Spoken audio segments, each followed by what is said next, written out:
ஒரு கவிதை அது வெறும் வார்த்தைகளின் கோர்வையா இல்ல அதை தாண்டி இறைவன்கிட்டே நேரடியா வைக்கிற ஒரு மனுவா இருக்க முடியுமா?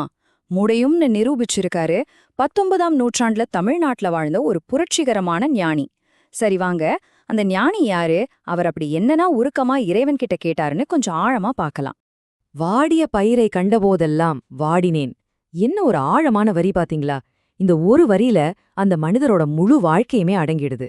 நாம எல்லாருமே அன்பா வள்ளலார்னு கூப்பிடுற ராமலிங்க அடிகள் தான் இவரு. அவரோட இந்த வார்த்தைகள் அது வெறும் வார்த்தைகள் இல்ல, அது எல்லையே இல்லாத கருமையோட ஒரு வெளிப்பாடு. சரி, அவரோட கவிதைய பத்தி பேசுறதுக்கு முன்னாடி நாம முதல்ல ஒரு விஷயத்த புரிஞ்சுக்கணும். அந்த வார்த்தைகளுக்கு ஏன் அவ்வளோ சக்தி இருக்கு அதை தெரிஞ்சுக்க முதல்ல அந்த மனிதர் யாருன்னு பார்க்கலாம் வாங்க. வள்ளலாரோட வாழ்க்கைய பாருங்களேன். ரொம்ப சுருக்கமா சொன்னா கூட அதுல எவ்வளவு விஷயங்கள் இருக்கு பாருங்க. ஒரு பக்கம் மக்களுக்கு சேவை செய்யணும்னு சத்திய தர்மசாலைய நிறுவுறாரு. இன்னொரு பக்கம் ஆன்மீக தேடலுக்காக சத்திய ஞான சபைய உருவாக்குறாரு.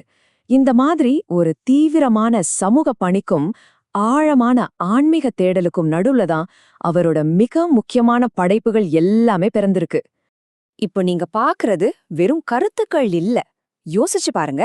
19ஆம் நூற்றாண்டுல இந்தியாவில இருந்த அந்த இறுக்கமான சமூக கட்டமைப்பையே இது நேரடியா எதிர்த்தது. எல்லா மதமும் ஒண்ணுதான்னு சொல்றது, சாதி அமைப்பை கடுமையா கண்டிக்கிறது, பசித்தவங்களுக்கு சாப்பாடு போடுறதுதான் உண்மையான வழிபாடுன்னு சொல்றது, இதெல்லாமே அந்த காலத்துல புரட்சிகரமான செயல்கள்.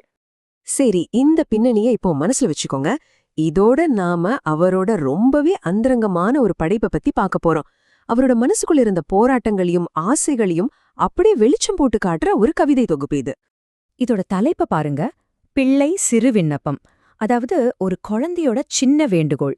இதுல முக்கிய வார்த்தையே அந்த பிள்ளைதான். ஒரு குழந்தை எப்படி தான் பெற்றோர்கிட்ட உரிமையோட ஒரு சின்ன பலவீனத்தோடு பேசுமோ அந்த மாதிரி வள்ளலார் இறைவன்கிட்ட பேசுறாரு. அதனால இது ஒரு பெரிய தத்துவ நூல் கிடையாது. இது முழுக்க முழுக்க உணர்ச்சி பூர்வமான இதயத்திலிருந்து வர்ற ஒரு மன்றாடல். இந்த பாடலோட முதல் வரியிலேயே ஒரு அற்புதமான உருவகத்தை வள்ளலார் பயன்படுத்துறாரு. அவர் என்ன சொல்றாருன்னா, ஒருவேளை அப்பா மகனை அடிச்சா அம்மா வந்து அணைச்சுப்பாங்க, அம்மா அடிச்சா அப்பா ஆறுதல் சொல்லுவார். ஆனா இறைவா, நீயே எனக்கு தாயும் தந்தையுமா இருக்கும்போது இந்த உலக துன்பங்கள்ங்கிற அடிய நிறுத்திட்டு உன்னோட கருணைங்கிற அணைப்பை மட்டும் எனக்கு கொடுன்னு கேக்குறாரு. பாருங்க எவ்வளவு அழகான ஒரு உருவகம். சரி, அப்போ இவ்ளோ ஆழமான கருணை கொண்ட ஒருத்தர் கடவுள்கிட்ட தனியா பேசும்போது என்ன கேட்டிருப்பாரு? இதுதான் இங்க ரொம்ப முக்கியமான கேள்வி. அவர் எதெல்லாம் வேண்டான்னு சொல்றாரு, எதுக்காக கெஞ்சுறாருங்கிறதுக்கு நடுவுல இருக்கிற அந்த பெரிய வித்தியாசத்துல தான் இந்த கவிதையோட சக்தியே அடங்கியிருக்கு. யோசிச்சு பாருங்க, நாமளா இருந்தா கடவுள்கிட்ட என்ன கேட்போம்? செல்வம், புகழ். ஆனா வள்ளலார் கேட்டது என்ன தெரியுமா? முதல்ல அவர் எதெல்லாம் வேணான்னு சொன்னாருன்னு பார்க்கலாம். பணம், அத கிணத்துலயும் குளத்திலயும் எரிஞ்சேன்னு சொல்றாரு. காமம், வானத்திலிருந்து வர தேவதைகளா இருந்தா கூட அது ஒரு துரும்புதான் சொல்றாரு. அதிகாரம், புகழ் மேல கொஞ்சம் கூட ஆசை இல்லைங்கிறாரு. இது எல்லாத்தையும் விட ஆச்சரியம் என்னன்னா, எனக்கு முக்தி கூட வேண்டான்னு சொல்றாரு. யோசிச்சு பாருங்க, நாம எல்லாரும் தேடுற எதையுமே அவர் நிராகரிக்கிறாரு. அப்போ இது எதையுமே கேட்கலனா அவர் கேட்டதுதான் என்ன? இங்கதான் அந்த விண்ணப்பத்தோட உச்சமே இருக்கு. அவர் கேட்டதெல்லாம் இதுதான்.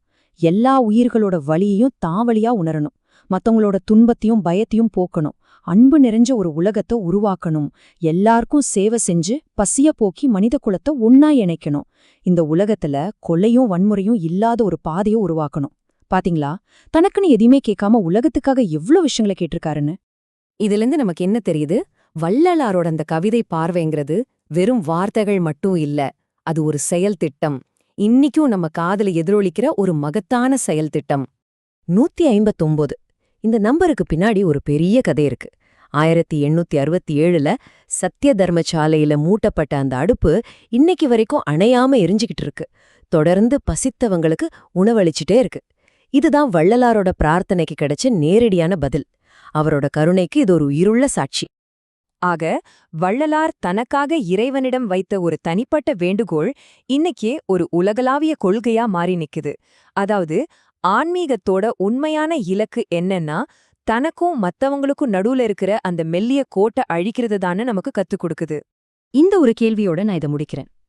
ஒருவேளை கருணைங்கிறது வெறும் ஒரு உணர்வா மட்டும் இல்லாம நம்ம ஒவ்வொருத்தரோட வாழ்க்கையோட இறுதி நோக்கமாவே இருந்தா எப்படி இருக்கும்? வள்ளலாரோட வாழ்க்கையும் அவரோட படைப்புகளும் நம்ம கிட்ட விட்டு செல்ற இந்த முக்கியமான கேள்வியை பத்தி நம்ம எல்லாரும் கொஞ்சம் சிந்திச்சு பார்க்கலாம்.